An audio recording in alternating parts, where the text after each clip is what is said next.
On the God Rock Show, we're chatting with Do. She joins us now. How are you? I'm good. Thank you guys for having me. I'm really excited to be here. Tell us about your faith. How did you find Jesus? Yeah, well, I'm a pastor's kid, and I think that my story is probably similar to a lot of pastors' kids.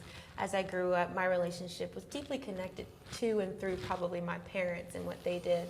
But probably around, in middle school, I would say, I was in a Bible study, and this girl was talking about her personal relationship with Jesus Christ and praying and talking to God daily. And that kind of planted the seed in me to have my own and to know what that felt like to touch, experience God and his person and his character. And so that's kind of where it all started. And just from then, I just have been on this journey with the Lord. And it's always amazing to me that there's always more to learn about God. And in that, there's always more to learn about yourself and what he wants to do through you and how he wants to heal you. And yeah. So was the plan to always be an artist, to record music? Actually, it was. That's so weird. I mean, some people are like, I never want to be an artist, but I'm doing what I saw myself doing as a kid now. And I think that's really special to be able to say that. I've always loved singing and writing music. Now let's go back to the early days, because we've chatted about this already behind the scenes. Yeah. Talk me through your inspirations, Yeah. because they're all top notch. Okay. Crystal Lewis, Yeah. the Clark sisters, people like Kim Burrell, Mary, Out of Eden. I don't know if you even remember. Absolutely. Okay, yeah. The Toby Max, like the DC Talk. And I mean, we just listened to it all. Mom and Dad had us listening to everything. Yeah, Crystal Lewis, I think, is one of the most underrated Christian artists of all time. Beautiful voice, impacting hits. And I imagine when you're listening to that as a young girl, it really sets a stage for where you could go. Yeah, because she was able to translate between two different genres. You'd see her over here with Kirk Franklin, and then she'd be on another stage with another artist in another different genre. And I loved that about her. And she didn't have to ever tone it down to be all of who she was. Yeah. So Crystal was she was a staple for me. Talk about the doors that then started opening up for you. All of a sudden, things start happening, radio stations are listening. What was that transition like from, normal life to, oh, hang on a second, I'm up here now. Yeah. People are watching and listening to what I do. Well, I got to make that transition with my family because we were a family band called Forever Jones. We did really well on our first album. Yeah. We got 2 Grammy nominations. Wow. So we we were catapulted into the industry. So then the real transition for me was going solo. And I think that was hard because you're just scared. You're like, can I do it? The only way to find out if you can is to jump and find out that you were built for this, that God gave you wings. But those wings are only going to expand once you made that leap.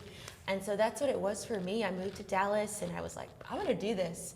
And literally just from that point in 2018, when I made that step of faith, God held up his end of the deal. My end of the deal was to trust him, to jump, to take the leap.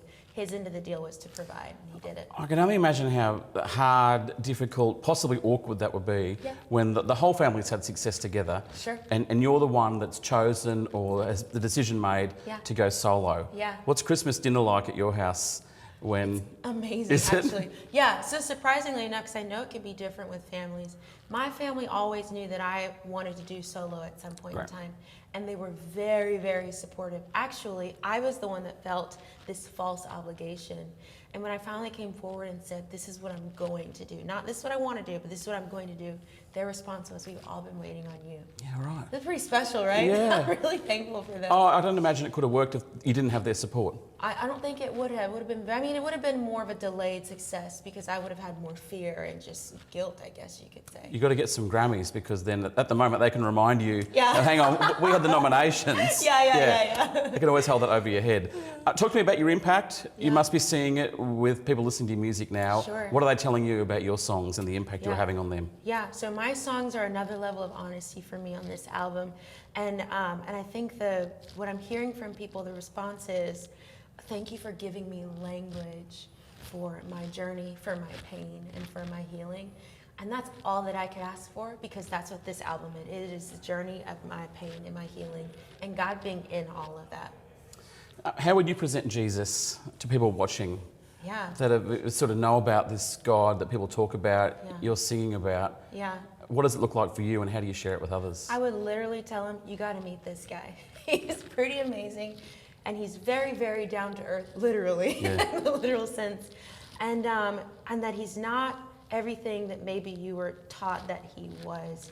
You have to meet God and experience him as yourself. And just as I'm talking to you right now, you can have a conversation with him and he will hear you.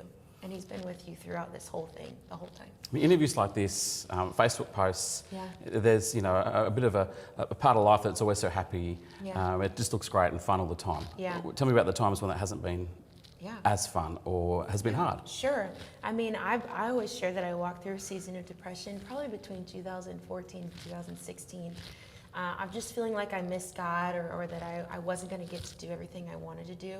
Part of it was me being processed and God just carving out and taking away the layers that maybe would have destroyed me when I got here to this place that I am now.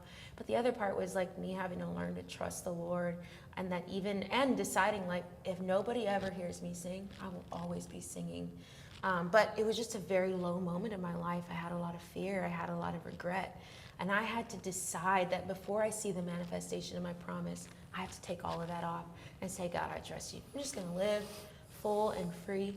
But it was not this 1 week process where I just decided. It was just kind of through the years, taking it day by day and saying, God, in this day and in this moment, no matter how I feel, I trust you. And I know that you love me and that you're good. How has God then taken, that season to now modern day writing songs? Like, how are you reflecting on what you went through to now impact others? I think I'm reflecting on it by telling the stories. Like, I'm not ashamed of my painful journey. People have to know because no one wants to hear from anyone who's never been through anything. We want to talk to the people who went through fire and they don't smell like fire. We're like, how did you went through that? So I'm constantly reflecting on it, and I have made a commitment to never forget what God walked me through and always to talk about it in a vulnerable, transparent way so people can feel and touch and look at this page in my book. The scripture says we're living epistles. It's true. He's the greatest storyteller of all times. So when you look at your journey, you got to know, like, God's writing a really good book. What's God saying next? What's coming up?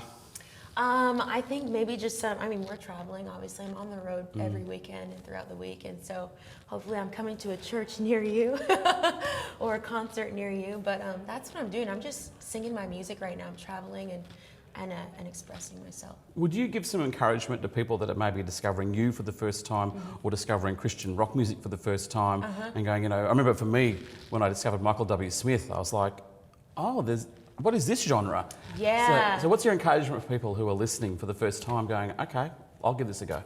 Yeah, it's just that. It's like, give it a go. You never know what is going to touch your heart. I'd say listen to and read the lyrics. Sometimes we just listen kind of mindlessly to music, but I think sometimes we don't realize like just how powerful and impactful the song is until we actually look at what that person is saying. So yes, listen to the music, but like read and pay attention to what every artist is saying. You never know what's going to speak to you.